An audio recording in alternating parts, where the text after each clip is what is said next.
बिस्मिल्लाहिर्रहमानिर्रहीम। इवॉल्व के टॉक के एक और सेशन के साथ Daniyal Siddiqui is back and ladies and gentleman we had a lot of discussion. हमने बहुत सारी बातें की, लॉकडाउन के effects, after effects, business effects. We talked about different areas of life and we had all kind of people joining us in various sessions. Some से different किस्म की discussions हुई. We had foreigners, we had everybody. Day before yesterday we had Dr. Athar, Vice Chancellor, Islamic University Balpur. उससे भी हमारी बहुत अच्छी discussion हुई.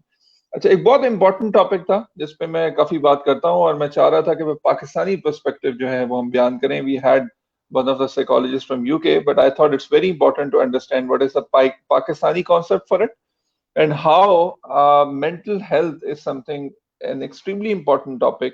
And we thought, why not to have somebody who is a master of his art, is known across Pakistan. You see him talking in various news channels. मुख्तलिफ जगहों पे आप इनको सुनते भी रहते हैं. And more importantly, he's a clinical psychologist as well as an amazing trainer, public speaker. जबरदस्त बोलते हैं और एक जबरदस्त ग्रुप का हिस्सा है. So I thought to warmly welcome with us Khubaib Kiani. Khubaib, Assalamu alaikum. वालेकुम अस्सलाम. थैंक यू वेरी मच, बहुत अच्छे इंट्रोडक्शन के लिए, बहुत जेनरस इंट्रोडक्शन के लिए. Right, ji. For all those people who know Khubaib or would like to know, Khubaib is a clinical psychologist. Psychology यानी कि ये माइंड रीड करने की सलाहियत रखते हैं. मैं राइट खुबैब? मतलब जो साइकोलॉजिस्ट के बारे में कहा जाता है कि वो माइंड रीड कर सकते हैं. रीड तो नहीं, हम बिहेवियर को थोड़ा सा बेहतर तरीके से समझ सकते हैं और समझने के बाद प्रिडिक्ट भी कर सकते हैं. तो माइंड रीडिंग इसका थोड़ा सा एस्पेक्ट है, वो भी आप बिहेवियर के पॉइंट ऑफ व्यू से ज्यादा फोकस करते हैं हम उसको. राइट जी. So for everybody who is joining, Khubaib एक क्लिनिकल साइकोलॉजिस्ट है और उसके साथ a very important aspect about his life is that he is a very renowned trainer as well. काफी जगह पे ट्रेनिंग्स आप इनकी सुन चुके हैं, सुन रहे होंगे already. He's in a lot of media channels और तमाम प्लेसेस पे. खुबैब, सबसे पहले वेलकम टू वॉल्व टॉक. मुझे बताइए, ये lockdown, smart lockdown, partial lockdown आपका कैसा जा रहा है? लॉकडाउन मेरे लिए बहुत प्रोडक्टिव जा रहा है. मैं जाहिर है इसके लिए मुझे अफसोस तो है कि तमाम इंसानियत को एक बड़े मुश्किल फेज से गुजरना पड़ रहा है और वो फेज मैं अगर देखूं बतौर साइकोलॉजिस्ट तो साइकोलॉजिकली बहुत ज्यादा मुश्किल है और मैं इसको मजीद मुश्किल होता हुआ देख रहा हूँ. लेकिन पर्सनली मुझे लगता है कि जहाँ पे हम इसके नुकसानात की बात कर रहे हैं, जहाँ पे हमें डैमेजेस का बातचीत कर रहे हैं, वहाँ पे बहुत सारे पॉजिटिव्स भी हैं जो कि इस सिचुएशन से निकले हैं. मेरे लिए कम अज कम है और बहुत सारे और लोगों जिनको मैं जानता हूँ उनके लिए है. हम अपनी बॉडी से, अपनी साइकोलॉजी से, अपनी स्पिरिचुअलिटी से, अपनी फैमिली से जिस तरीके से भी कनेक्ट करने का टाइम रखते हैं वो शायद पहले कभी भी नहीं था. तो मेरे लिए लॉकडाउन जो है एक बहुत बड़ी अपॉर्चुनिटी के तौर पे आया. मैं काफी कुछ कर रहा हूँ जो कि हम फर्दर जब सेशन में आगे बढ़ते हैं तो मेरा ख्याल है बीच में मुख्तलिफ सवालों में वो इंटीग्रेट होता रहेगा. तो मुझे लगता है इसमें पॉजिटिव चीजें भी काफी सारी हैं. मेरे लिए ये पॉजिटिव भी है, लेकिन मुझे अफसोस है. Khubaib, you are an amazing story. मैं आपसे साइकोलॉजी, ह्यूमन माइंडसेट की तो बात करूंगा, लेकिन इवॉल्व के बहुत सारे फॉलोअर्स हैं. दे आर फ्रॉम साइकोलॉजी के लोग भी हैं, ट्रेनिंग एस्पिरेंट्स भी हैं. You have a great success story. कहाँ से आप आए, किस हालात से गुजरे और कहाँ पहुंचकर एक क्लिनिकल साइकोलॉजिस्ट बने? थोड़ा सा अगर रोशनी डालें. I want to listen to your journey please. बिल्कुल, मैं ब्रीफली अगर इसकी बात करूं तो मैं 2005-6 में जो है एक मैट्रिक पास लड़का था जो कि एक जॉब कर रहा था जिसकी नौयत थी चौकीदारी की. चौकीदारी करना जो है वो मेरा काम हुआ करता था और दिन के टाइम पे मजदूरी जो है वो मेरा काम होता था. वालिद साहब मेरे जो है वो क्लर्क थे और वालदा मेरी पढ़ी लिखी नहीं थी और मैं एक ऐसे इलाके से था जहाँ पे बहुत कम लोगों ने मैट्रिक किया हुआ था उस वक्त में, कम अज कम. तो उस दौरान में फिर लगातार जब मैं चौकीदारी करता रहा, एक ऐसी जगह पे कर रहा था जो मेरी फैमिली से दूर था, मोबाइल्स वगैरह थे नहीं, तो मेरे पास कोई सोशल कांटेक्ट नहीं था. तो उस सोशल कांटेक्ट के ना होने की वजह से और लगातार बहुत मुश्किल रूटीन दिन और रात की होने की वजह से जो है मुझे एक बीमारी हुई, इसे कहते हैं ऑब्सेसिव कंपल्सिव डिसऑर्डर्स. उसमें ऑब्सेशंस जो है वो मेरा मेन फीचर था. उन ऑब्सेशंस में ये होता है कि आपको बहुत प्यारी, बहुत मोहतरम मजहबी शख्सियात या अपने ही खानदान वालों के खिलाफ या अपने आसपास मौजूद लोगों के खिलाफ जो है बहुत अनएक्सेप्टेबल किस्म की थॉट्स आती हैं और उन थॉट्स के फ्लो को आप रोक नहीं सकते. वो बहुत मुश्किल होता है उनको रोकना. तो मैं क्योंकि एक मैट्रिक पास लड़का था, मुझे नहीं पता था कि ये किसी बीमारी का करना है. तो मैं समझ रहा था कि शायद मैं क्योंकि मजहबी हस्तियों के बारे में बहुत गलत सोच रहा था, मेरे जहन में बहुत लगातार ख्यालात आ रहे थे गलत किस्म के. अपनी फैमिली के बारे में, अपने आसपास लोगों के बारे में, तो मुझे लग रहा था मैं दुनिया का सबसे गंदा इंसान हूँ। मैं क्या सोच रहा हूँ, मैं किस तरीके से सोच रहा हूँ चीज़ों को ना।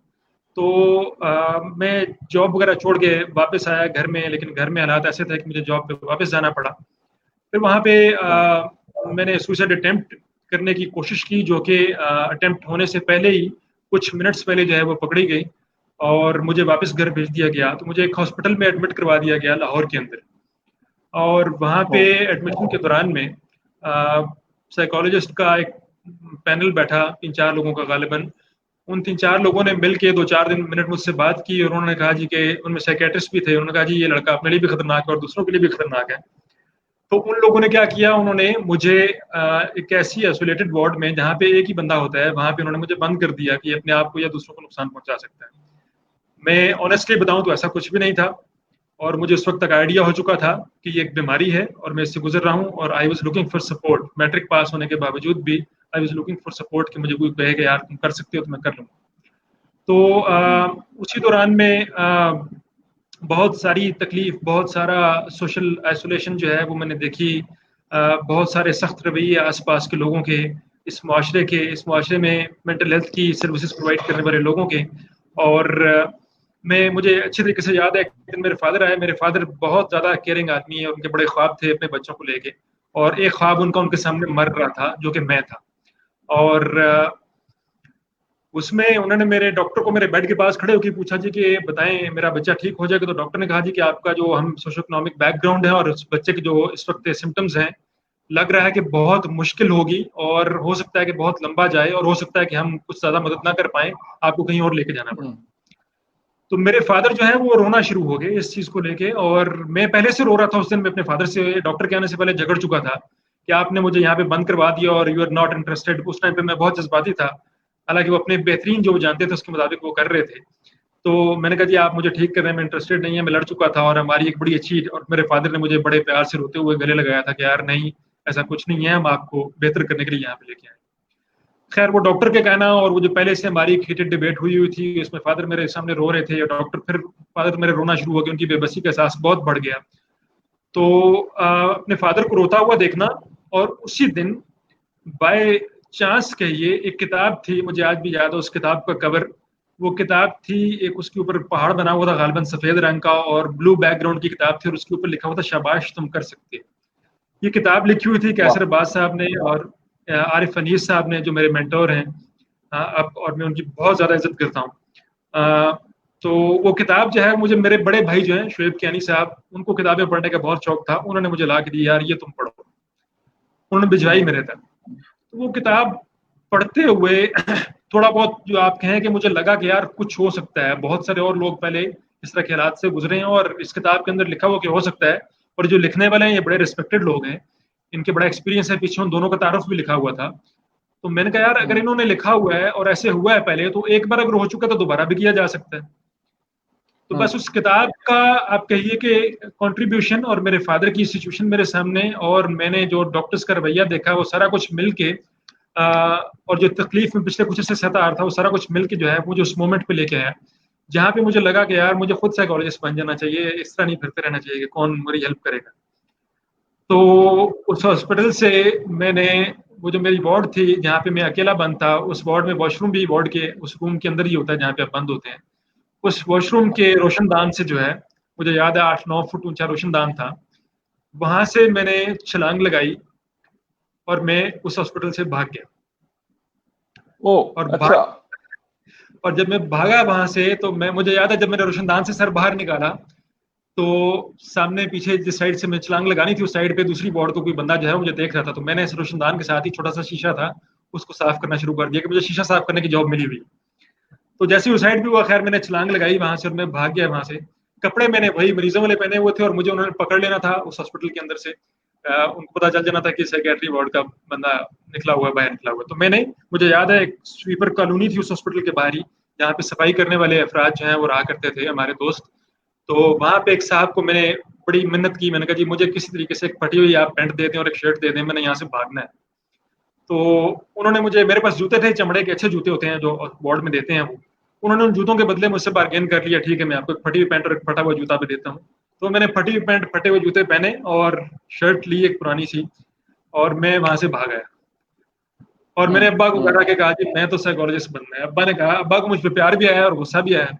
खैर मेरी जर्नी ऐसी चलती रही। मैं फिर मैंने एफए के पेपर्स के लिए अप्लाई किया, और मेरे पास किताबें के पैसे नहीं थे। 16 दिन पहले मेरे पास किताबें इकट्ठी हुई थी, पेरेंट्स ने बड़ी मुश्किल से इकट्ठी करके दी। तो 16 दिन पढ़ने के बाद मैंने पेपर्स दिए, मेरा मेरिट पे पंजाब यूनिवर्सिटी में एडमिशन हो गया। फिर मैं पढ़ता रहा, और उस पढ़ाई के दौरान में ही एक लड़का जो कि खुद खत्म होने के करीब था, उसको मौका मिला, वो दुनिया के 8 मुल्कों के साइकोलॉजिस्ट को जाके बैंकॉक में ट्रेन करता है। पाकिस्तान में इस वक्त यूथ की 8 हेल्पलाइंस चल रही हैं। उन 8 हेल्पलाइंस पे जितने भी साइकोलॉजिस्ट बैठे हुए हैं वो मेरे ट्रेन किए हुए हैं। 500,000 यंग पीपल जो हैं उनको मैं, उनकी जिंदगियों को मैं टच कर चुका हूँ अपनी ट्रेनिंग्स के थ्रू, अपने थिएटर के थ्रू, अपने टॉक्स के थ्रू। और उसके अलावा मेरा ख्याल है कि सबसे बड़ी अचीवमेंट ये है कि मेरे फादर आज जब गांव में कहीं उन्हीं लोगों के दरमियान में जो उनके बेटे को पागल कहा करते थे, जब फिरते हैं तो बड़े फख्र से बताते हैं कि ये मेरा लड़का है, ये मेरा बेटा है। तो मेरी सबसे बड़ी अचीवमेंट है मेरे फादर का ये कहना है। It's such an amazing journey. While you are narrating it, आप बता रहे हैं तो I think there is energy and there is charisma I can go through. मुझे एक ये बात बताएं कि इस सारे मामले में what was the thing which kept you going? यानी कि इस सारी चीज से गुजरने के बाद हम में से बहुत सारे लोग हार मान के बैठ जाते हैं ना, मतलब ठीक है यार ये लाइफ है, बस इसी तरह एक्सेप्ट कर ली। What was that thing? ये टर्न अराउंड पॉइंट क्या था? कोई अंदर की आवाज थी, क्या था? अच्छा, इसमें जो मेरी इसमें फेजेस थे, जो जहां तक मुझे था कि मुझे फैमिली की तरफ से सपोर्ट मिलेगी, मैं जॉब छोड़ के जाऊंगा और मुझे सपोर्ट करेंगे। फैमिली उस वक्त जो है वो अपनी बेहतरीन मदद के बावजूद जो है वो चाहते थे कि मैं अपनी जॉब को कैरी ऑन करूं, क्योंकि उनको लग रहा था कि मैट्रिक पास आदमी के लिए इस माशरे में जॉब ढूंढना एक मास्टर पास आदमी के बनिस्बत बहुत ज्यादा मुश्किल है, क्योंकि मैट्रिक लोग बहुत ज्यादा और कॉम्पिटिशन बहुत ज्यादा है। तो वो जॉब एक परमानेंट जॉब थी, तो वो मुझे मिली हुई थी, तो वो चाहते थे कि मैं इसको कैरी ऑन रखूं। तो जब तक मैं इसमें रहा कि मुझे फैमिली की तरफ से मैं वापस आऊंगा और फैमिली की तरफ से सपोर्ट मिलेगी, मुझे घर जाने वापस आने दिया गया, तब तक मुझे था कि मैं थोड़ा सा वल्नरेबल सिचुएशन में था। लेकिन जब मुझे लगा कि फैमिली जो है वो इंटरेस्टेड है कि मैं अपनी जॉब को कैरी ऑन करूं, they were trying being very very sincere, लेकिन वो मेंटल हेल्थ के इश्यूज के बारे में अपनी अवेयरनेस ना होने की वजह से वो सिचुएशन की जो सख्तपन था, सिचुएशन की जो सीरियसनेस थी, उसको समझ नहीं पा रहे थे। तो जब मुझे लगा कि वो भी इस चीज को दुरुस्त तरीके से जो है वो कॉम्प्रिहेंड नहीं कर पा रहे, तो वहां पे मुझे लगा कि शायद मुझे खुद जो है वो ड्राइविंग सीट पे आना पड़ेगा। तो मोटिवेशन थी हल्की फुल्की, लेकिन उस मोटिवेशन को सपोर्ट करने के लिए मैं बहुत ही ज्यादा, मैं समझता हूँ कि बहुत ही ज्यादा एहतियात से भी कहा जाए तो वो किताब जो थी उस दिन जो मेरे पास आई थी, शाबाश तुम कर सकते हो, वो किताब उस दिन अगर मेरे पास ना आती तो मैं भी, और मुझे ये ना पता होता कि इन जैसे लोग जो हैं, इतने पढ़े लिखे लोग जो हैं वो कह रहे हैं कि इतने बुरे हालात से आप बाहर निकल सकते हैं, तो शायद मैं कभी भी बाहर ना निकल पाता। तो उस किताब का बहुत बड़ा रोल है, और मैं ऑनेस्टली बताऊं तो काफी अरसे तक मुझे उस किताब के रोल के बारे में मैंने कभी कॉन्शियसली सोचा भी नहीं था। वो तो लाइफ के कुछ ट्विस्ट लिए कि इन दोनों साहिबान ने ये किताब लिखी, इन दोनों साहिबान के नजदीक होने का मुझे मौका मिला। और फिर एक दिन बैठ के मैंने सोचा यार कि बाकी अगर वो किताब उस दिन मेरे पास बेड पे ना होती तो मैं शायद कभी भी ना भागने की जरूरत अपने अंदर पैदा ना कर सकता। उस किताब ने मुझे बिलीफ दिया था कि हो सकता है, किया जा सकता है, मैं कर सकता हूँ। तो वो जो मुझे लिखा हुआ था शाबाश तुम कर सकते हो, और उसको पढ़ने के बाद मुझे लगा कि वो मुझसे ही कहा जा रहा है। तो वो और फादर के साथ वो जो इमोशनल सीन था वो सारा मिल के, और कुछ मेरा कहानियों के अंदर इंटरेस्ट और कहानियों के अंदर यकीन और एतबार जो है वो बचपन से था। उस किताब के अंदर भी बहुत सारी कहानियां थी, और वो कहानियां जो है उन्होंने मुझे इंस्पायर किया। उन्होंने मुझे लगा कि एक और कहानी भी लिखी जा सकती है, ये कहानी जिस तरीके से डॉक्टर साहब कह रहे हैं खत्म होगी, ऐसे खत्म नहीं होगी, इससे बेहतर तरीके से खत्म हो सकती है। किताब कह रही है और मैं इस किताब को मानता हूँ इस वक्त अपनी इस सिचुएशन। वंडरफुल। अच्छा मुझे ये बताइए कि ये एक बड़ी सच्ची कहानी हो गई। आरिफ अनीस साहब के नाम से तो सब लोग वाकिफ हैं, लेकिन शाबाश तुम कर सकते हो और एक किताब के जरिए जिंदगी बदली जाना, क्या ये रियलिस्टिकली आजकल के दौर में भी पॉसिबल है? ये किताब क्या थी? थोड़ा सा इसका भी रिव्यू दें और थोड़ा सा इस हवाले से भी बताएं। देखिए, इस किताब के अंदर मुख्तलिफ स्टोरीज थी, छोटी छोटी सेल्फ डेवलपमेंट के एरियाज के ऊपर उन्होंने छोटे छोटे आर्टिकल्स लिखे हुए थे, और साथ उन्होंने कुछ कार्टून्स वगैरह या उन्होंने इस तरह की चीजें बनाई हुई थी, हाथ से इलस्ट्रेशंस वगैरह बनाई हुई थी उसके ऊपर। और उन इलस्ट्रेशंस के अंदर वो किताब शायद आज मैं पढूं तो शायद मेरी आज की जिंदगी के लिए वो उतनी रेलिवेंट नहीं होगी जितनी उस टाइम पे एक मैट्रिक पास लड़के की जिंदगी के लिए वो रेलिवेंट थी। और वो किताब बहुत सारे आंसर्स जो हैं वो लिए हुए थी उस टाइम पे मेरे लिए, और मैंने उस किताब से बहुत कुछ सीखा। और बहुत सारा मेरा ख्याल है कि हम सब अपनी जिंदगी में किसी खास जब सिचुएशन के अंदर फंसते हैं तो हमें किसी एक बात या किसी एक स्टोरी की जरूरत होती है जो कि हमें हमारे पर्सपेक्टिव को, जो कि नैरो हो चुका होता है बहुत सारे प्रेशर की वजह से, उस पर्सपेक्टिव को आके वो थोड़ा सा खोल दे। तो उस किताब ने मेरे लिए यही काम किया था। मेरा पर्सपेक्टिव जो बहुत नैरो हुआ हुआ था और मुझे लग रहा था कि मैं एक मैट्रिक पास लड़का हूँ, मैं इस मुआशरे में क्या कर सकता हूँ, मैं तो खुद चौकीदारी कर रहा हूँ पिछले 4 साल से, तो मैं क्या करूंगा, मेरा क्या स्कोप है, कोई स्कोप नहीं है। लेकिन उस किताब के अंदर बेशुमार ऐसी कहानियां थी जहाँ पे इसी तरह के स्कोपलेस लोग जो हैं वो मिरेकल्स को कर रहे थे। और उनकी कहानियां जो हैं वो स्टार्ट होती थी कि जी आप बड़े लो लेवल के ऊपर हैं, साइकोलॉजिकल और इंटेलेक्चुअल लेवल के ऊपर और इमोशनल लेवल के ऊपर, एंड देन यू ग्रो, आप आहिस्ता आहिस्ता ग्रो करते हुए जाते हैं। तो उस किताब ने बेसिकली मुझे बिलीफ दिया और मेरे बहुत सारे सवालात जो कि उस वक्त मेरे जहन में मौजूद थे और बहुत सारे शुकूक अपने बारे में कि मैं कैसे कर सकता हूँ, या मेरा तो ऐसा बैकग्राउंड ही नहीं है, या मेरी तो ऐसी एजुकेशन ही नहीं है, तो ये सारा कुछ उसने एकदम से आके उड़ा के रख दिया। उसने कहा कि नहीं, तुम जहां पे भी हो ये परफेक्ट जोन है अपनी जिंदगी में आगे बढ़ने के लिए, ये परफेक्ट टाइम है अपनी जिंदगी में आगे बढ़ने के लिए। तो वो शायद उस दिन में इतना ओपन था अपने फादर के साथ, बहुत हीटेड किस्म की, बहुत जज्बाती किस्म की बातचीत करने के बाद और बहुत सारे लोगों के हाथों बहुत सारी तजलील का सामना करने के बाद इस माशरे में मैं इतना ओपन था कि मैंने उस किताब को अपने अंदर जाकर बैठने की और बैठकर मुकम्मल तौर पर तूफान मचाने की इजाजत दे दी।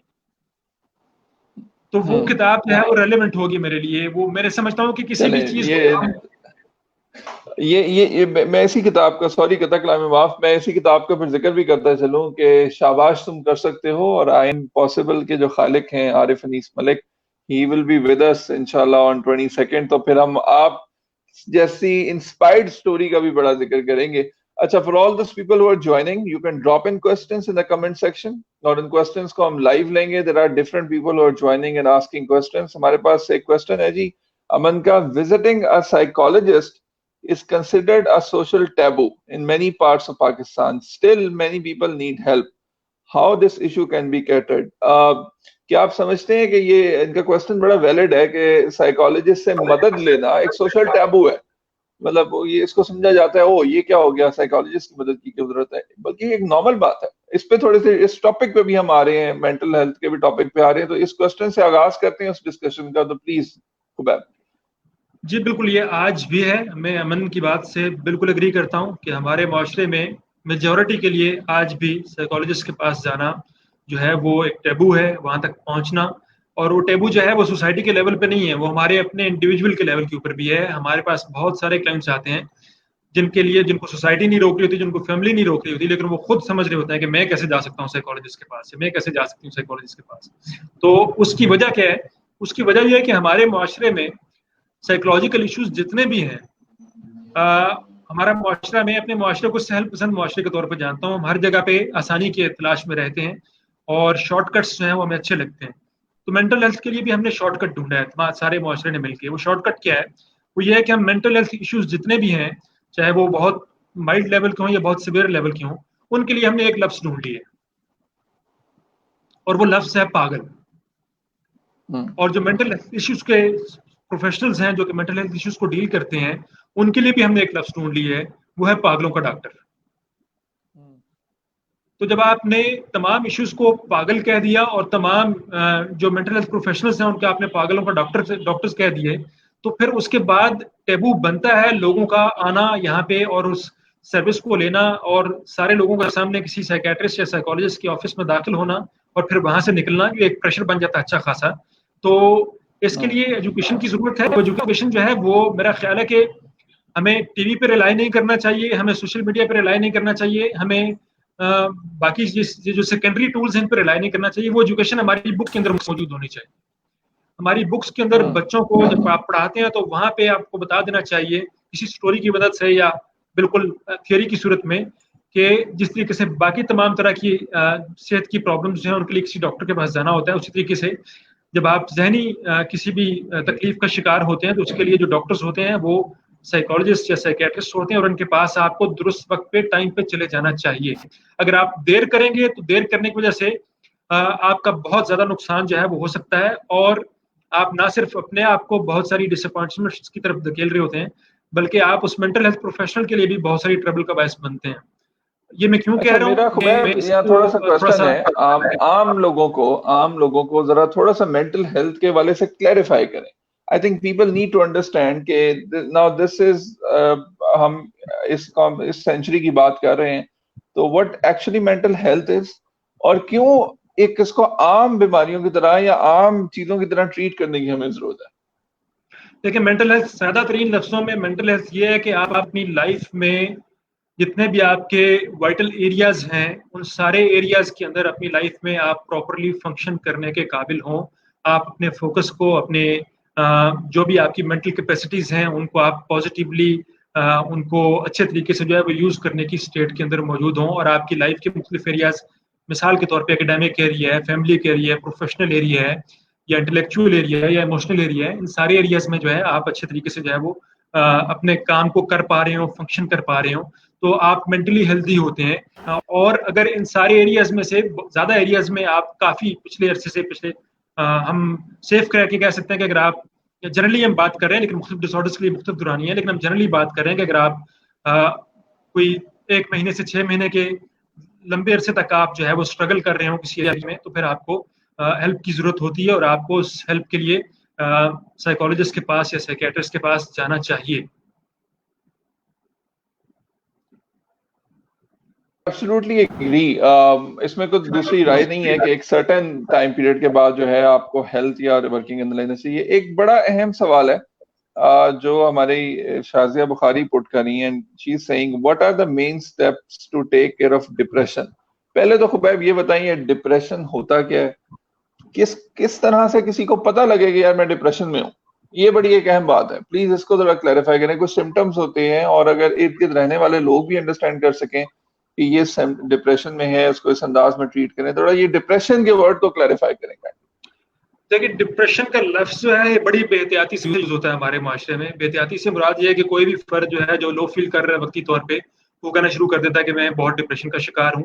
तो कोई भी फर्द, एक वोकैबुलरी का डिप्रेशन और जो साइकोलॉजिकल डिसऑर्डर्स के अंदर डिप्रेशन आते हैं, दोनों के अंदर बहुत मेजर डिफरेंस है, और उस डिफरेंस को जो है वो हमें समझना चाहिए। जो वोकैबुलरी के तौर पे हम डिप्रेशन का लफ्ज यूज करते हैं वो मुख्तलिफ है, और जो मेंटल डिसऑर्डर है, जो साइकोलॉजिकल डिसऑर्डर है डिप्रेशन का, वो मुख्तलिफ है, उसकी मुख्तलिफ जो है वो टाइप्स हैं। तो जब हम डिप्रेशन की बात करते हैं कि डिप्रेशन क्या है, तो डिप्रेशन बेसिकली कोई भी फर्द अगर पिछले काफी अरसे से स्ट्रगल कर रहा हो कि उसको अपना आप, अपना हाल, अपना माजी और अपना मुस्तकबिल या दुनिया के बारे में अपना जो उसका कॉन्सेप्ट है, उस सारे का सारा ब्लैक दिख रहा हो, उसकी नींद के अंदर प्रॉब्लम्स हो, उसकी सोशल इंटरेक्शन के अंदर प्रॉब्लम्स हो, वो अपनी लाइफ में फंक्शन करने के काबिल ना हो, अगर वो एक टीचर है तो पढ़ा ना पा रहा हो, अगर वो पेरेंट है तो अपने बच्चों का ख्याल ना रख पा रहा हो, तो सारी फंक्शनिंग उसकी जो है, या किसी और वाइटल एरिया में उसकी फंक्शनिंग जो है वो डिस्टर्ब हुई हुई हो, और भूख और नींद जैसे जो मसाइल हैं वो भी उसके सामने हो, और हर वक्त उनका मूड जो है वो बहुत ज्यादा लो रह रहा हो, और काफी अरसे से ये चल रहा हो, पिछले आप कहिए कि काफी लंबा अरसा जो है वो होना चाहिए। उसके बाद जो है वो हमें फौरी तौर पर साइकोलॉजिस्ट के पास जाना चाहिए। साइकोलॉजिस्ट जो है वो आपकी पूरी हिस्ट्री लेते हैं कि ऐसा क्यों है, और हिस्ट्री लेने के बाद सबसे इंपॉर्टेंट चीज जो वो देखते हैं कि जो सिम्टम्स डिप्रेशन के साथ एसोसिएटेड हैं, बुक के अंदर जो बुक है जो है वो साइकोलॉजिस्ट को गाइड करती है, वो सिम्टम्स और उन सिम्टम्स के जो इम्पैक्ट्स हैं वो, और जो उन सिम्टम्स का दौरानिया है जो कि होना चाहिए आपके डिसऑर्डर को डायग्नोज करने के लिए, अगर वो सब कुछ पूरा हो तो फिर आपका साइकोलॉजिस्ट जो है वो आपको डायग्नोज करेगा कि आपको डिप्रेशन है, और उसके बाद आप कह सकते हैं कि आप डिप्रेशन के अंदर से गुजर रहे हैं।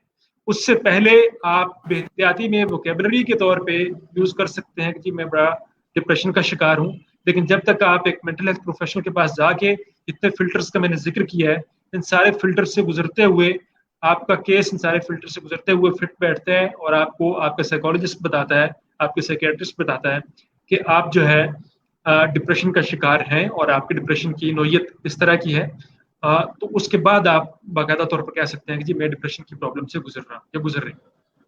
सही। खुबैब, एक बड़ा अहम क्वेश्चन है। आप यंगस्टर्स के साथ काम करते हैं, आपने बेशुमार ट्रेनिंग प्रोग्राम्स करते हैं, एज अ ट्रेनर कर रहे हैं, और यंगस्टर्स के साथ आपने काम करते हुए देखा है। थोड़ा सा आज एक्सप्लेन करें, आपको किस किस्म की प्रॉब्लम्स हमारी यूथ में नजर आई? बहुत सारे केसेस आपके पास आए होंगे, लोगों ने मशवरे किए, पेशेंट्स आए, डिस्कशंस हुई। आपको एक्चुअली किस किस्म के मसले नजर आते हैं? थोड़ा सा इस पे क्लियर करें, हमारी यूथ की प्रॉब्लम क्या है? ये बहुत ही अच्छा एक तो सवाल है। जनरली इसके इसके इसके दो एस्पेक्ट्स हो सकते हैं, एक तो जनरल और एक स्पेसिफिक। आपने कुछ स्पेसिफिक केसेस भी देखे हो, या जनरली इसकी क्या ये बहुत अच्छा सवाल है जी, और ये इसलिए अच्छा सवाल है क्योंकि पाकिस्तान इस वक्त जो है वो दुनिया के उन ममालिक में है जहाँ पे यूथ की तादाद बहुत ज़्यादा है। 64% ऑफ जो पाकिस्तान की पॉपुलेशन है वो नौजवानों पर मुश्तमिल है, वो अंडर 29 है। अंडर 29 जब होती है, ये तमाम मुल्कों के पास ये सहूलत नहीं है, ये सिर्फ पाकिस्तान के पास ये सहूलत है। और ये एक बहुत बड़ा एनर्जी का रिजर्वायर है जो कि हमारे पास पड़ा हुआ है। और मसला ये है कि ये बैक वक्त अपॉर्चुनिटी भी है और ये थ्रेट भी है। अपॉर्चुनिटी इसलिए कि अगर हमने इस एनर्जी को दुरुस्त तरीके से चैनल कर लिया तो इतनी ज़्यादा एनर्जी हमारे पास जो है, 64% लोग अगर आप नौजवान हैं तो आपका मुल्क बहुत तेज़ी से आगे की तरफ बढ़ सकता है। और अगर हमने इस एनर्जी को पॉजिटिवली हमने यूज़ ना किया, चैनल ना किया, तो ये जो अपॉर्चुनिटी है ये थ्रेट में बदल जाएगी। आप आज भी अखबार के अंदर क्राइम का पेज निकाल के देखें तो क्राइम की आप जो खबरें पढ़ेंगे उनमें नौजवान ज़्यादा इन्वॉल्व होंगे। हादसात का पेज निकाल के देखें तो हादसात की खबरों में भी नौजवान ज़्यादा इन्वॉल्व होंगे, या कोई भी ऐसा बिहेवियर जिस बिहेवियर की नुकसानात हमारा माशरा उठा रहा है उसमें नौजवानों का बहुत बड़ा हिस्सा होगा। पॉजिटिव चीज़ों में भी इस तरीके से नौजवानों का बहुत बड़ा हिस्सा है। तो नौजवानों की जो प्रॉब्लम्स मेरे पास ज़्यादा आ रही हैं, मुझे लगता है सबसे बड़ी प्रॉब्लम इस वक्त नौजवानों को जो फेस करनी पड़ रही है वो ये जो सोशल मीडिया आया है अचानक से, और इसके आने के बाद हर किसी के ऊपर जो कुछ करके दिखाने का और अचानक से रातों रात हीरो बन जाने का, और उन लोगों का जो कि अपनी कहानी के चैप्टर 20 पे हैं, नौजवान क्या कर रहे हैं, वो अपने चैप्टर 1 को उस चैप्टर 20 के साथ कंपैरिजन करके अपनी सेल्फ स्टीम को लो कर रहे हैं। उनको लग रहा है कि ये बंदा तो यहाँ पहुंच चुका है और मैं तो यहाँ बैठा हुआ हूँ, तो उस वजह से वो अपनी सेल्फ स्टीम को लो कर रहे हैं। उनका सेल्फ इमेज जो है वो बड़े बुरे तरीके से जो है वो खराब हो रहा है। तो सोशल मीडिया के आने की वजह से उनके ऊपर हीरो बन जाने का जो प्रेशर है वो बहुत ज्यादा है इस वक्त, और उस प्रेशर को मेरा ख्याल है कि बहुत सारे लोगों को मिलकर टोन डाउन करना चाहिए। इसके ऊपर काम करना बहुत ज्यादा जरूरी है। नौजवानों को हमें बताना चाहिए कि नथिंग इज ऑर्डिनरी, कुछ भी ऑर्डिनरी नहीं है। तमाम चीजें जो है वो गैर मामूली हैं। अगर आप सुबह से लेकर शाम तक जो है एक एक अच्छी वैल्यूज वाले फर्द के तौर पर जीते हैं और अपने आसपास के लोगों का ख्याल रखते हैं, अपना ख्याल रखते हैं, और किसी किस्म का कोई नुकसान नहीं करते, तो ये एक गैर मामूली चीज है और इसको गैर मामूली चीज के तौर पर ही ट्रीट किया जाना चाहिए। और वक्त के साथ साथ जो है मैं नौजवानों को ये बताता हूँ कि असबाब पैदा होते जाएंगे कि आपका चैप्टर 1 जो है, अगर आपने अपनी वैल्यूज के ऊपर आप कायम रहे और आप मेहनत करते रहे, तो आपका चैप्टर 1 जो है वो जिस चैप्टर 20 से आप उसको कंपेयर करने की कोशिश कर रहे हैं उस चैप्टर 20 के नजदीक होता जाएगा। ठीक है, तो एक तो ये चीज बहुत ज्यादा आती है कि उनके ऊपर बहुत ज्यादा प्रेशर है कुछ करके दिखाने का, और उस प्रेशर की वजह से उनकी सेल्फ स्टीम बहुत लो है, और उस सेल्फ स्टीम लो होने की वजह से वो बहुत सारे ऐसे काम कर रहे हैं जो शायद वो अगर उनको चॉइस दी जाती तो वो ना करते। दूसरी जो बहुत बड़ी चीज आ रही है वो प्रेशर आ रहा है उनके ऊपर के रिलेशनशिप्स के इश्यूज जो हैं वो बहुत ज्यादा है सब नौजवानों के अंदर। उनके ऊपर प्रेशर बहुत ज्यादा है कि वक्त से पहले वो रिलेशनशिप के अंदर जाएं। वो देखते हैं कि आसपास कोई रिलेशनशिप में फिर रहा है, फिल्मों में वो देखते हैं, ड्रामा में वो देखते हैं, अखबार में वो पढ़ते हैं, जहां से जो कुछ देख पढ़ सुन रहे हैं उसके अंदर उनको पता चल रहा है कि जिसके पास रिलेशनशिप है वो कोई बड़ी बला होता है और जिसके पास नहीं है वो एक फजूल आदमी होता है। तो उस वजह से वो वक्त से पहले रिलेशनशिप्स में जा रहे हैं, और रिलेशनशिप्स में जाने से भी खतरनाक बात यह है कि वो कमिटमेंट्स भी कर रहे हैं।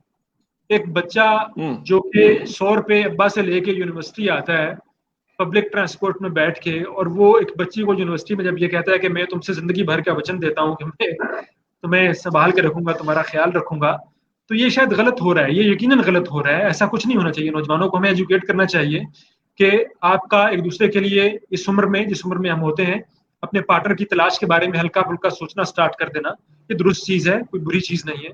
लेकिन कमिटमेंट तक चले जाना और इससे तक जज्बाती हो जाना कि मैं तुम्हारे लिए दुनिया और चांद तारे तोड़ना शुरू कर दूंगा, ये मुमकिन नहीं है, और ये मुमकिन होता भी नहीं है बहुत सारे केसेस में। फिर जब ये खत्म होता है तो हमारे नौजवानों के पास साइकोलॉजिकली उनको कोई भी ट्रेन नहीं कर रहा कि एक रिलेशनशिप के अंदर रहना कैसे है, और उस रिलेशनशिप से अगर खुदा न खास्ता निकलना पड़ जाता है, जो कि ज्यादातर केसेस में निकलना पड़ता है क्योंकि आप कमिटमेंट कर रहे हैं, वो एक हनीमून फेज होता है, वो रिलेशनशिप का जब गुजरता है तो लाइफ की रियलिटीज जो है वो स्ट्राइक करती हैं और रिलेशनशिप ज्यादातर खत्म हो जाते हैं यूनिवर्सिटी लेवल के, और ये जो नौजवानी के रिलेशनशिप्स होते हैं।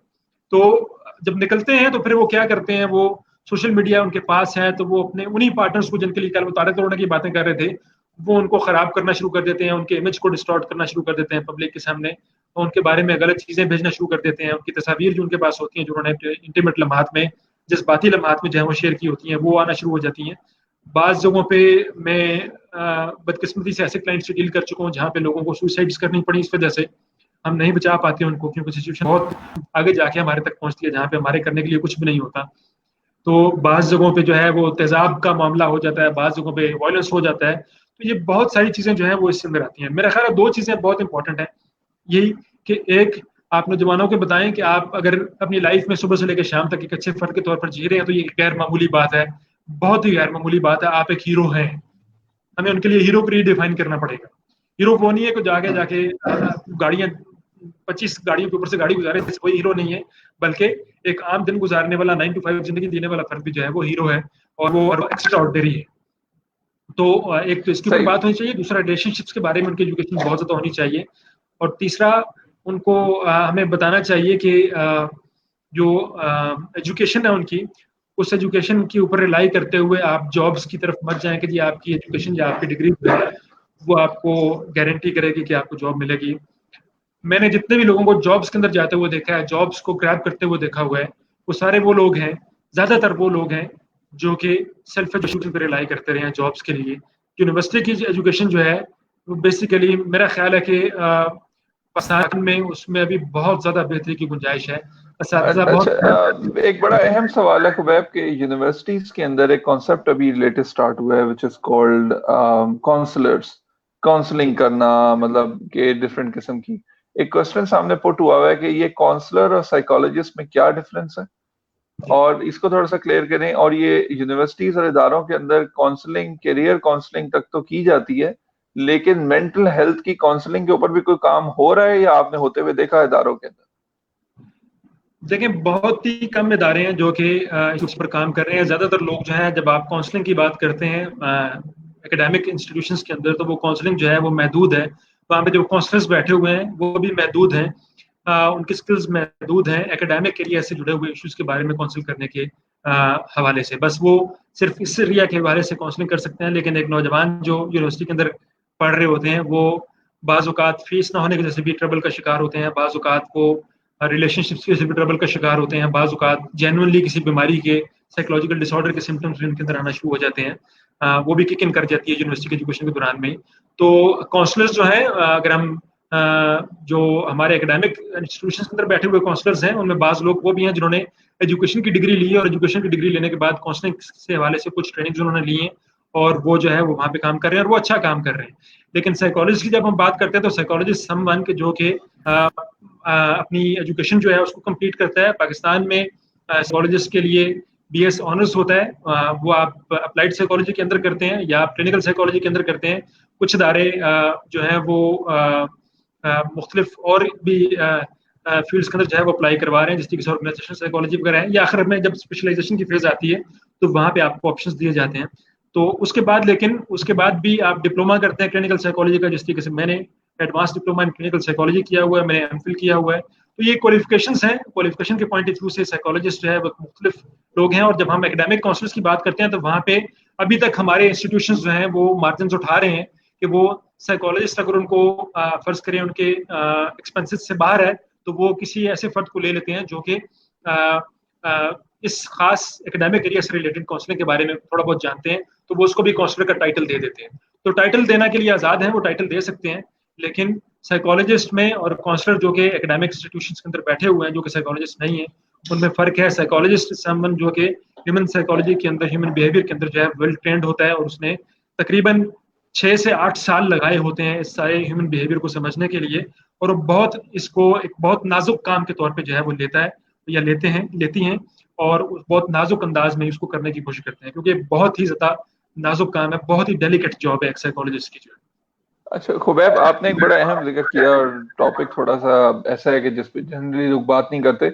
आपने बड़ा राइटली पॉइंट आउट किया कि वाले साहब से 100 रुपए ला के यूनिवर्सिटी के अंदर, और फिर एक खास माइंडसेट, इसमें मीडिया का किरदार है। ये जो मैं नाम नहीं लूंगा, चंद टीवी चैनल्स हैं जिनके ऊपर ऐसे ड्रामे आजकल दिखाए जा रहे हैं जिसमें रोमांटिक किरदार और इस किस्म की बातें और सारा कुछ, क्या इसका इफेक्ट माइंडसेट्स पे होता है? देखें, बिल्कुल होता है। नौजवानों का जो हीरो है, वो हीरो जो है वो फिल्म से आता है और वो ड्रामा से आता है। फिल्म के अंदर मैं एक फिल्म देख रहा था कल, जिसके अंदर एक हीरो साहब जो हैं वो अपनी हीरोइन के पीछे जाते हैं। तो हीरोइन को जल्दी मिलना होता है उनको, तो वो क्या करते हैं, बाजार में से गुजर रहे हैं मोटरसाइकिल पे, और बाजार में कई लोगों की दुकानों को उजाड़ते हुए, कई लोगों के सामान को, कई लोगों के कारोबार को तबाह करते हुए जो है वो हीरोइन तक पहुंच जाते हैं और हीरोइन को मिलते हैं और फिल्म आगे चलना शुरू हो जाती है। अब नौजवान इसको तो देख लेते हैं, लेकिन अगर रियल लाइफ में कोई बंदा इस तरीके से करता हुआ गुजरेगा और एक खास जगह पे जहाँ पे रुकेगा, तो वो जितने भी दुकानें पीछे उजाड़ के आए वो सारे लोग पकड़ के आके उसका गिरबान पकड़ लेंगे, और जब तक वो उसके पैसे नहीं देगा, जब तक वो उनके नुकसान का ज़ाला नहीं करेगा, तब तक हीरोइन तो दरकिनार, उसको सुकून भी नहीं मिलेगा। तो लेकिन फिल्में क्योंकि ये लाइफ का जो रियल साइड होती है वो नहीं दिखाती ज्यादातर, वो आइडियल साइड दिखाती हैं, जो हमारी इमोशनल जिंदगी को टच करने वाली साइड होती है वो दिखा रही होती है। तो नौजवान वहां से अपने आइडियल्स उठाते हैं और उन आइडियल्स को जो है वो इस लाइफ के अंदर इंप्लीमेंट करना शुरू कर देते हैं, जो कि रियलिटी के ऊपर चल रही होती है ज्यादातर केसेस में। बहुत कम जगहों पे जज्बात की या किसी मुद्दे की जो है वो मार्जिन दिया जाता है नौजवानों को। तो मीडिया का सही। बिल्कुल ताल्लुक है, सोशल मीडिया का ताल्लुक बहुत ज्यादा है, सोशल मीडिया की कुछ नई ऐप्स का ताल्लुक बहुत ज्यादा है उसके साथ। मैं टिकटॉक का नाम लूंगा, टिकटॉक बहुत ही ज्यादा गैर जिम्मेदाराना किस्म के रवैये नौजवानों के अंदर जो है वो लेके आ रही है, और उन जिम्मेदार गैर जिम्मेदाराना रवैये को जैसे नौजवानों को लग रहा है कि वो शायद कुछ भी कर लें। टिकटॉक के ऊपर बहुत कुछ हो रहा है। टिकटॉक के ऊपर आप जाएं दानियाल, तो आप लाइव चाइल्ड अब्यूज की वीडियोस देख सकते हैं टिकटॉक के ऊपर, जो कि आ रही हैं इस वक्त, जहाँ पे बच्चे बिल्कुल अब्यूज हो बिल्कुल। रहे हैं, वीडियोस बन रही हैं। मैं टिकटॉक को फॉलो करता हूँ क्योंकि मैं एक साइकोलॉजिस्ट हूँ और मुझे माशरे को समझना होता है, तो मैं उसको फॉलो करता हूँ। मैं दिन में कम से कम 5 से 10 मिनट टिकटॉक पे जाता हूँ, देखता हूँ कि क्या चल रहा है वहाँ पे। चाइल्ड अब्यूज चल रहा है वहाँ पे, फिरका वारियत के ऊपर बड़ी शदीद किस्म की चीजें चल रही हैं, और उनके व्यूज हैं, उनके जब आप व्यूज देखते हैं या लाइक्स देखते हैं वो 2 लाख होते हैं, तो आप समझते हैं कि ये बिल्कुल 2 लाख लोगों ने लाइक किया है, ये करेक्ट है, ये दुरुस्त चीज है, और आप उस बिहेवियर को हम्म। रिपीट करना शुरू कर देते हैं, नहीं, आप उस बिल्कुल बिल्कुल, you are absolutely right towards social media और टिकटॉक का जो इम्पैक्ट है वो बहुत नेगेटिव होता जा रहा है। अच्छा, इसमें मैं अभी पेरेंटिंग की तरफ आऊंगा, एक टॉपिक है, हम कंक्लूजन की तरफ जा रहे हैं, लेकिन मैं पेरेंटिंग से पहले एक सवाल आपसे पूछना चाहूंगा, स्क्रीन पे भी वो आ रहा है कि इदारों में, इंस्टीट्यूट्स के अंदर मेंटल है एम्प्लॉयज की मेंटल हेल्थ पे काम किया जाना चाहिए? क्या उसका बेहतर इम्पैक्ट आता है? क्या ट्रेनिंग सेशंस होने चाहिए उसमें? आप जैसे जो शानदार ट्रेनर्स हैं, पब्लिक स्पीकर्स हैं, आपने तो बेशुमार इदारों को ट्रेन किया है, तो ऐसे लोगों को आना चाहिए। And what do you think, क्यों क्यों जरूरी है एक इदारे के सरबराह के लिए कि वो अपने इदारे के मुलाजमीन के लिए एक मेंटल हेल्थ या ट्रेनिंग सेशंस का एहतमाम करें? देखें, जो इदारों के सरबराहान हैं उनको साथ काम करते हुए उनको बताता हूँ कि आप सबसे अहम चीज़ जो है वो अपने एम्प्लॉय के आप परफॉर्मेंस पे भी नज़र रखें, आप उनके ग्राफ्स पे भी नज़र रखें, लेकिन आप उनके मूड्स पे भी नज़र रखें। आप उनके फैमिली के मामलात से भी जो है वो अवेयर रहें, या कम से कम अपनी ऑर्गेनाइजेशन में किसी की ड्यूटी लगाएं, वो अपने आपके एम्प्लॉयज़ की साइकोलॉजिकल वेलबींग जो है उसको जो है वो मॉनिटर कर रहा हो। और ज़रूरी नहीं है कि आप हर किसी के पास जाके पूछें कि और यू फीलिंग साइकोलॉजिकली टुडे, ऐसा ज़रूरी नहीं है। हमारी जब हम साइकोलॉजिकली डाउन होते हैं या हमें लग रहा होता है कि हम थोड़े से वल्नरेबल हैं, तो हमारी बॉडी लैंग्वेज जो है उसके अंदर झूठ बोलने की कोई मार्जिन नहीं रखा गया कुदरत की तरफ से, वो झूठ नहीं बोलती, तो बड़ी आसानी से वो डिटेक्ट की जा सकती है। तो अगर आपको कोई लगता है कि आपके आसपास कोई भी एम्प्लॉय, आपका को वर्कर या आपका कोलीग या आपका सुपरवाइजर जो है वो उसकी बॉडी लैंग्वेज जो है वो मुख्तलिफ आम दिनों से वो अपने फ्लो में नहीं है, वो अपने जोन में नजर नहीं आ रहा सादा तरीन लफ्जों में, तो आप उनको बिठा के उनसे पूछ सकते हैं कि क्या चल रहा है, और उसको जो भी उनकी जिंदगी में स्ट्रगल चल रही हो उसके लिए उनसे कहें कि आप जिस हद तक मुमकिन हो उस हद तक उनका साथ दीजिए। और ट्रेनिंग्स जो है वो बहुत इंपॉर्टेंट है, वक्तन फक्तन अपने एम्प्लॉयज को ये बताते रहें कि आप उनकी मेंटल हेल्थ जो है वो बड़ी ज़रूरी है आपके लिए, और उस मेंटल हेल्थ के लिए किसी भी किस्म की सपोर्ट जो है अगर इदारा जो है वो फ्राहम करे, या एक ट्रेनिंग की सूरत में फ्राहम करे, या इंडिविजुअल असिस्टेंस फ्राहम करने के सलाहियत रखता हो इदारा, तो वो जरूर फ्राहम करे। लेकिन अगर इदारा सलाहियत ना रखता हो, वहां पे अभी रेवेन्यू इतना ना हो कि वो इस तरह की चीज़ों को अफोर्ड कर सकते हो, तो अगर आप सिर्फ एम्पैथी की एक स्किल रखें कि आप पैथेटिक रवैया रखें अपने एम्प्लॉयज की तरफ, उनकी लाइफ की तरफ, उनकी लाइफ की सिचुएशंस की तरफ, तो उससे भी काफी फर्क पड़ता है। अगर आप उनको सिर्फ ये कहें कि I can understand your situation, और हम इस सिलसिले में अपनी लिमिट्स को तक जाकर आपको सपोर्ट करने की कोशिश करेंगे। और जो अच्छे बॉसेस होते हैं, जो अच्छे इदारे होते हैं, वहां पर मैंने लोगों को बरमला कहते हुए सुना है और एक्चुअली करते हुए सुना है कि वो अपनी लिमिट से थोड़ा सा बाहर जाकर भी अपने एम्प्लॉइज को टफ मेंटल सिचुएशंस में जो है वो सपोर्ट करते हैं, उनके साथ खड़े रहते हैं। तो ट्रेनिंग भी जरूरी है और मॉनिटरिंग भी जरूरी है।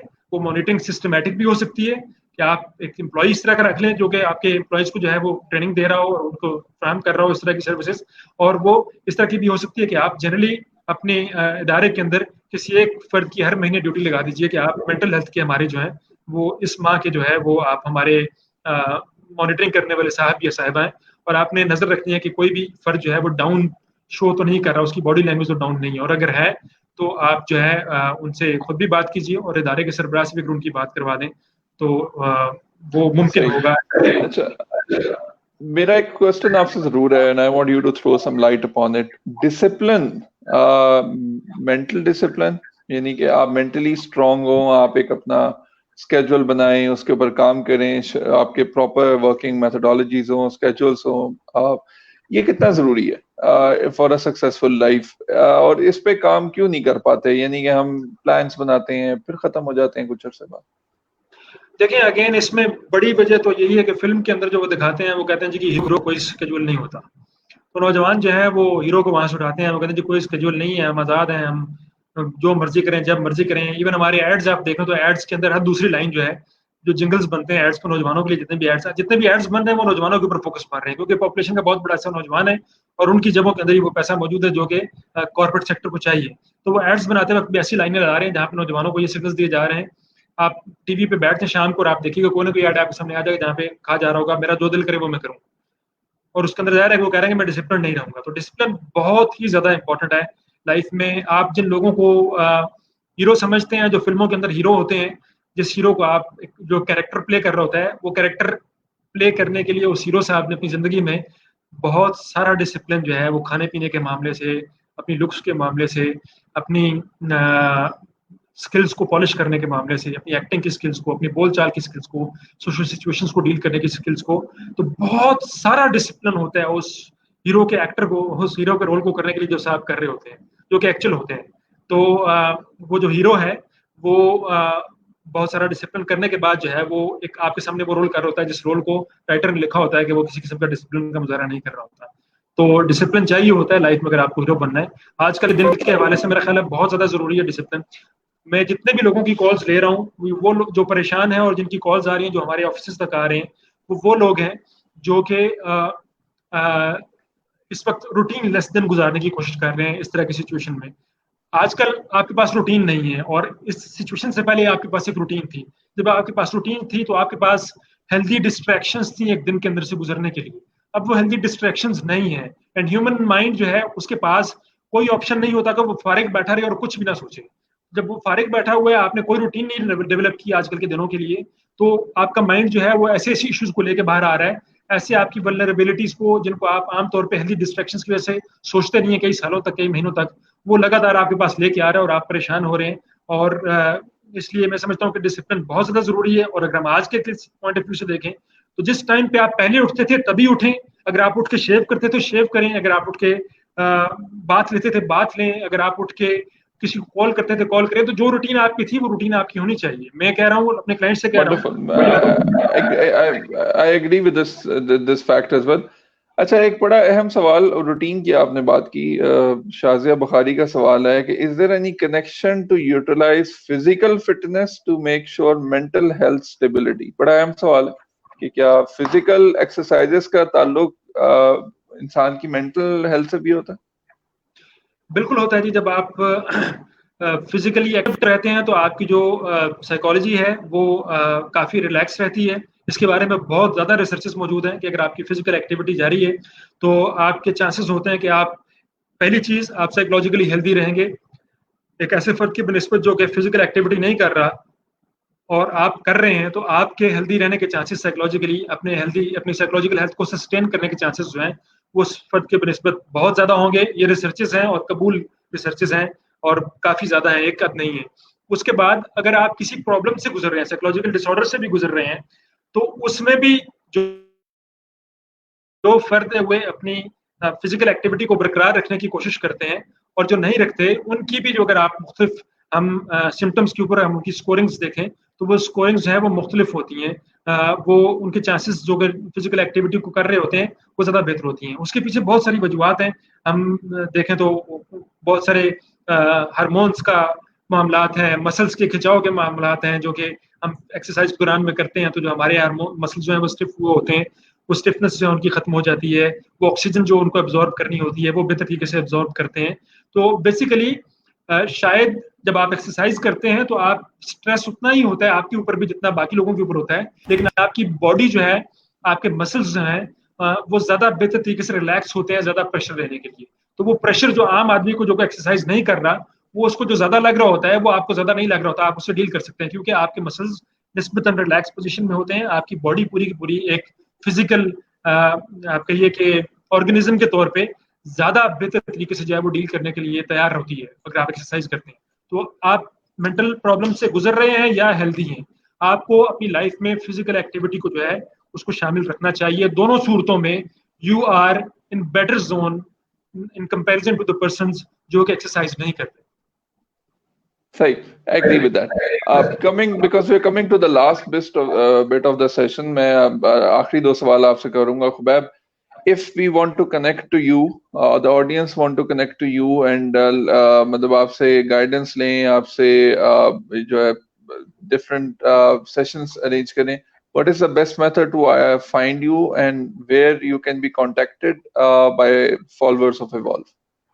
वैसे तो हम आपको इवॉल्व के सेशंस में बुलाते रहते हैं, बुलाएंगे भी सही, लेकिन अगर वो वैसे आपसे राब्ता करना चाहें। बिल्कुल जी, इसमें मेरा फ़ोन नंबर जो है वो भी मौजूद है इंटरनेट के ऊपर, आप मेरे फेसबुक प्रोफाइल पे भी जाके देख सकते हैं। मेरे यूट्यूब चैनल पे आप आएँ खुबैब कियानी के नाम से, उसको सब्सक्राइब कीजिए, वहाँ से भी आप मुझसे कनेक्ट कर सकते हैं। इंस्टाग्राम के ऊपर भी मैं मौजूद हूँ, लिंक्डइन के ऊपर भी मैं मौजूद हूँ।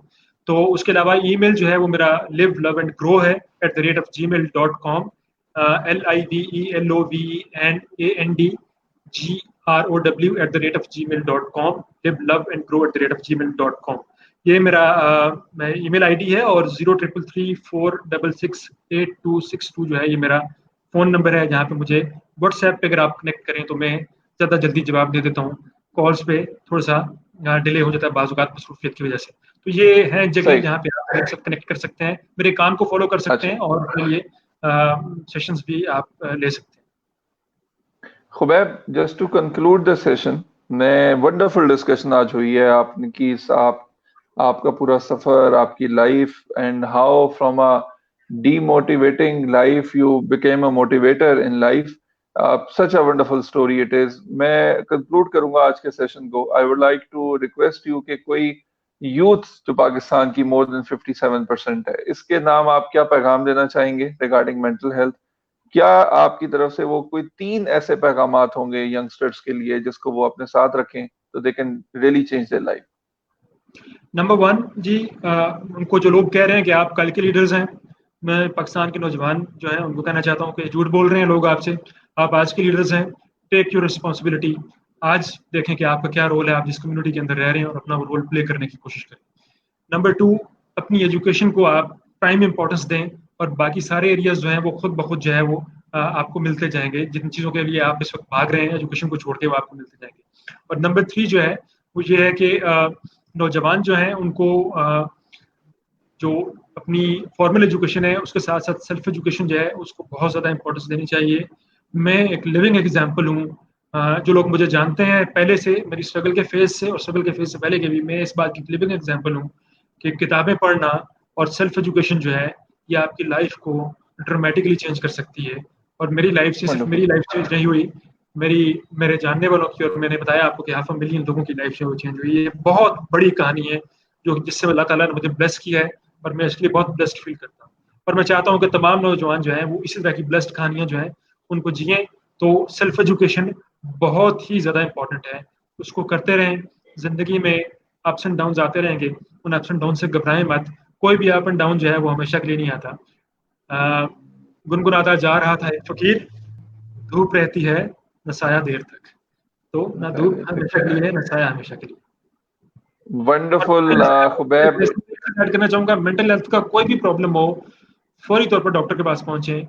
मैं जाती तौर पर पिछले कुछ अरसे में मैं आपको ऑनेस्टली बताऊं तो ऐसी जगह पे चला गया था जहां मुझे लगता था कि मुझे बतौर साइकोलॉजिस्ट अब रिटायर हो जाना चाहिए। और वो इसलिए लग रहा था कि मेरे पास तवातुर से ऐसे केसेस आ रहे थे जहां पे लोग मरने के करीब या डिवोर्स के करीब पहुंच के या अपनी चीजों को बिल्कुल खत्म होने के करीब आके मेरे पास आ रहे हैं, सिर्फ इसलिए कि हमने एक खाना चेक कर लिया कि हम साइकोलॉजिस्ट के पास भी गए थे। तो वो हमारे लिए भी बड़ा अजीबोगरीब किस्म का फेज होता है कि आपको पता होता है कि इन्होंने एंड तय कर लिया वो पहले से, और ये हमारे पास आए हैं बस खाना चेक करने के लिए। तो आपको जैसी कोई प्रॉब्लम होती है आप साइकोलॉजिस्ट के पास पहुंचे हमेशा, और आसपास मत देखें कि लोग क्या कह रहे हैं, लोग क्या नहीं कह रहे हैं। अपने आप को एजुकेट करें कि साइकोलॉजी की प्रॉब्लम्स जो हैं वो होती हैं, और उन प्रॉब्लम्स के लिए प्रोफेशनल के पास जाना होता है। बिल्कुल उस तरीके से जिस तरीके से हम बाल कटवाने जाते हैं, जिस तरीके से हम गड़ी ठीक करवाने जाते हैं, या कपड़े सिलवाने जाते हैं, या हम कोई और ट्रेनिंग लेने जाते हैं, वट तो साइकोलॉजिस्ट के पास भी जरूर जाए। सही, wonderful Khubaib, it was lovely talking to you. और वो तमाम लोग जो खुबैब को फॉलो करना चाहते हैं, I think it's a very unique name, Khubaib Kiyani. You can find on YouTube, social media, different places. Khubaib, on behalf of Team Evolve, I would like to thank you for your time today. And हमारी interaction आपके साथ बहुत कोशिश होगी कि हम एक further continue करते रहें ताकि इस डिस्कशन को आगे लेके चलें जो आपने आज हमें बातें बताई। बिल्कुल, मैं भी टीम एवॉल्व का बहुत ज्यादा शुक्रगुजार हूँ, और आप लोग जो काम कर रहे हैं और आप काम की जो आपकी फ्लो है और जो उसकी मेथोडोलॉजी है, मैं उसका बहुत बड़ा फैन हूँ। मेरे लिए बहुत कुछ सीखने के लिए है उसके अंदर मौजूद है, और मैं आपके काम को फॉलो भी करता हूँ और उससे सीखने की कोशिश भी करता रहता हूँ। जिंदाबाद team evolve. Thank you very much Khubaib, बहुत शुक्रिया। Thank you.